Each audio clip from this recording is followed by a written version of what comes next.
ভাই আজকে আমার ফ্লাইট পড়ে গেছে, আমাকে যাইতে হবে। আমার কাছে কিছু টাকা আছে, এগুলো রাখো।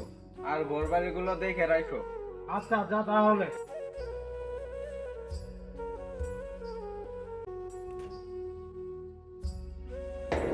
শাকিল, ঘর থেকে বাইরে বাইর হ। আমার টাকা নিয়ে নাকের মধ্যে তেল দিয়ে ঘুম পাড়তাছস, বাইরে বাইর হ।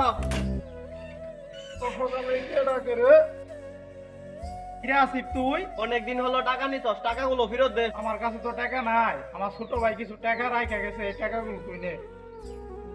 আচ্ছা আমি গেলাম। ভাই তোমার কাছে যে টাকাগুলো রেখে গেছিলাম সেগুলো আমাকে ফেরত দাও। তুই আমার কোনো টাকা দিস নাই, তুই আমার কাছে টাকা কেন চাস? ভাই তুমি মিথ্যা কথা বলা কেন? আমি তোমার টাকা দিছি না। কি তোরা সাহস, তুই আমার মিথ্যাবাদী বলস? যা এখান থেকে। ভিডিওটি ভালো লাগলে চ্যানেলটিকে একটি সাবস্ক্রাইব করবেন।